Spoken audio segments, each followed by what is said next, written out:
Welcome to this deep dive. It's great to have you with us as we explore, quite an inspiring topic today. We're putting the spotlight on bikes, freedom on two wheels. Yeah, and it's about much more than just the mechanics, the nuts and bolts. Exactly. It's about the feeling, that sense of liberation, the journey itself, and even the language we use around cycling. Absolutely.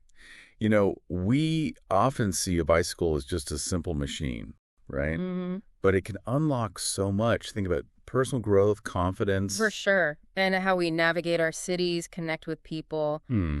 So our mission today is to really pull out the most fascinating and useful insights from our source material. We want you to feel well-informed, maybe even inspired to, hop on a bike yourself. Sounds good. Where should we start? Let's kick things off with a really uplifting story. It's about the transformative power of learning to ride a bike, even later in life. We've got this story about Lena. She never learned as a child. Okay. Yeah, can you imagine watching your friends just cycle off, having fun, and you're kind of left behind on the sidewalk? That feeling. Yeah, that feeling of being left out, wanting to join in something that seems so effortless and joyful for everyone else. That's a powerful motivator, isn't it? It really is. It taps into that desire for connection, for shared experience. Definitely. So Lena, at 27, decides, okay, this is it. Time for a change. Good for her. She goes out, buys a secondhand bike, gets a helmet, a brightly colored one, apparently, like a symbol of this new adventure. I like that. A symbol. Now, as you might expect, the beginning. Well, it wasn't exactly smooth sailing. No, I bet not. Learning a physical skill like that as an adult, it can be tricky. You don't bounce quite as well. The source talks about her initial wobbles, right? Mm. And those inevitable tumbles. Oh, yeah. Even a scraped knee mentioned. It's a good reminder that being vulnerable is often, part of learning anything worthwhile. That's true. But what's interesting here, I think, is that learning it later, maybe it feels like a bigger accomplishment. Because it wasn't just something you picked up as a kid, it's a conscious choice. That's a great point. Overcoming something you couldn't do before. Exactly. And Lena really showed some grit, that perseverance. She didn't let those early falls stop her. So what did she do? She made it a habit, practicing in the park every single morning before work. Imagine that dedication. Wow, okay. Before work, that's commitment. It really shows how consistent effort, even just small bits every day, can lead to, big breakthroughs. Totally. And the park is smart, right? A relatively safe space to practice, build that muscle memory without worrying too much about traffic or feeling watched. Yeah, building confidence from the pedals up, as you might. Yeah, I like that. Pedals up. Then comes this amazing moment. Lena actually cycles all the way to her office. No way. That's fantastic. And the source says it felt like flying. Just pure, unadulterated freedom. You can almost feel it, can't you? That rush. Oh, absolutely. That moment where it clicks, where the struggle turns into just effortless motion. And getting to work under your own power, huge confidence boost. Really tangible achievement, like you said. Yeah. And apparently her colleagues thought so too. They cheered when they heard her story. Oh, that's great. That kind of positive reinforcement, that social support, it must have been incredibly motivating. Definitely. Turns a personal win into something shared, a celebration. Yeah, it cements the achievement, encourages you to keep going. And now, Ida's a proper cyclist. Weekends exploring city trails. She's even joined a biking group. See?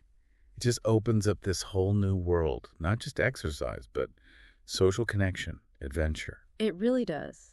And it makes you think, learning something like this later in life, maybe it is more meaningful. Because it comes from this deep, genuine desire, not just because all the other kids are doing it. A testament to, lifelong learning. We could always pick up new things. Okay, that's a great story to start with. Let's shift gears a bit now. Let's talk about the language itself, the words we use for biking. Our source has a good list of phrasal verbs, those verb plus preposition combos that are so common in English. Ah, yes, phrasal verbs. They add a lot of nuance, especially for actions. Right. Let's start with get on. Pretty simple. Yep, get on just means to mount the bike. Like She got on her bike and rode off. It's that first step of the journey. And then naturally you might ride off. Right, which means to leave while riding. The source gives that classic example. He rode off into the sunset. Very visual. Very. Then there's the less glamorous one. Fall off. Yes. To lose your balance, take a tumble. Like Lena. She fell off on her first try. Captures that sudden loss of control perfectly. Hopefully after you get on and maybe after you fall off a bit, you start to speed up. To go faster. He sped up when the road was clear. Suggests picking up the pace, maybe feeling more confident. And the opposite, of course, is slow down. You need to slow down near the turn for safety. Crucial. And after you fall off, the really important part is to get back up. Yes. I fell, but I got back up.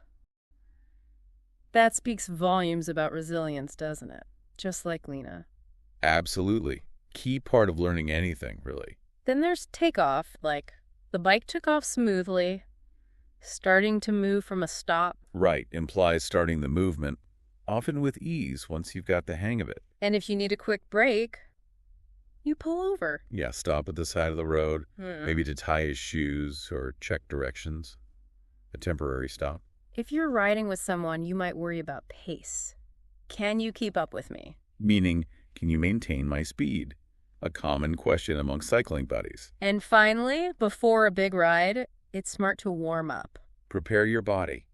Always warm up before a long ride. Good advice. These phrases really cover the whole cycle, pardon the pun, of a bike ride. They do. You can almost see Lena's whole learning journey through just these verbs. Yeah, you really can.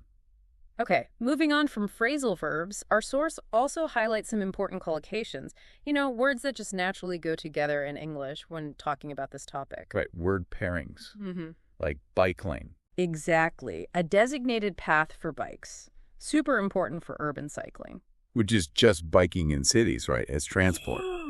Yeah, and that links directly to sustainable transport. An eco-friendly way to travel. Biking fits perfectly there. But for safe urban cycling, you need protective gear. Helmets, pads. Absolutely essential for road safety.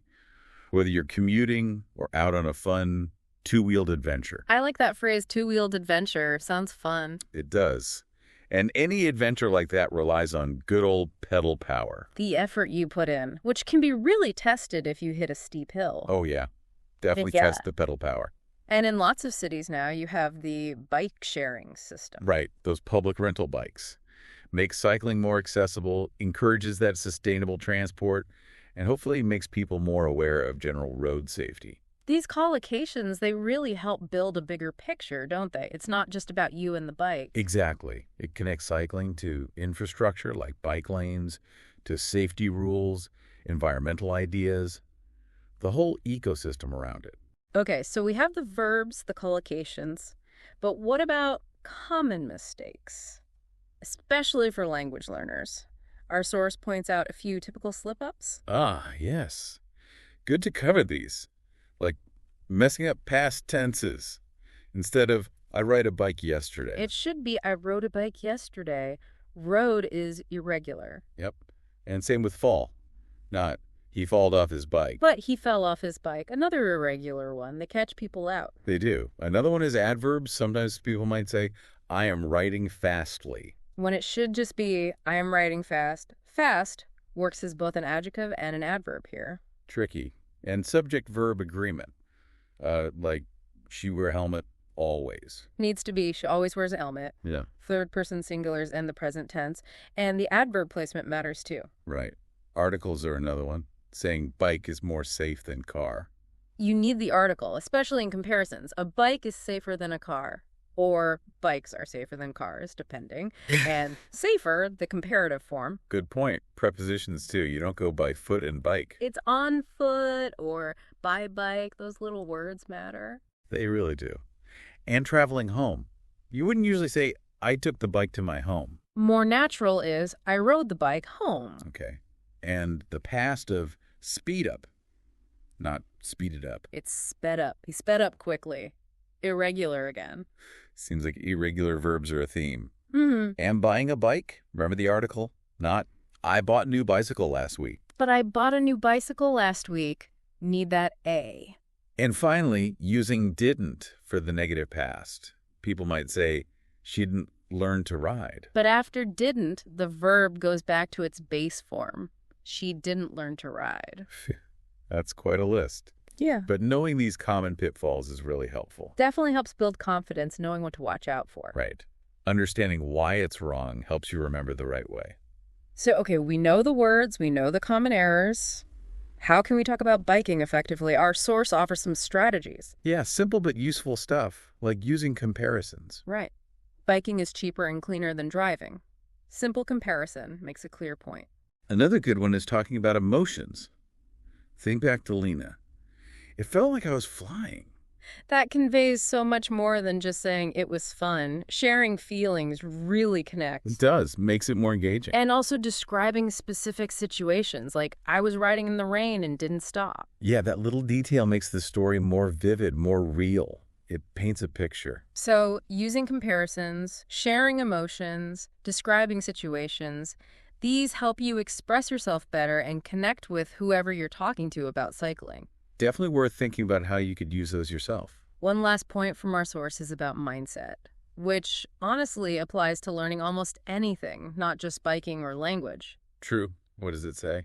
It touches on managing stress, maybe by visualizing calm cycling scenes, and crucially, focusing on progress, not perfection. Ah, yes. Progress over perfection. That definitely resonates with Lena's story, right? Yeah. All those initial wobbles. Exactly. And it applies to learning English, too. Don't worry about every tiny mistake. Focus on the fact that you're moving forward, getting better step by step. Well said. Embrace the process. Celebrate those small wins. Don't fear the wobbles.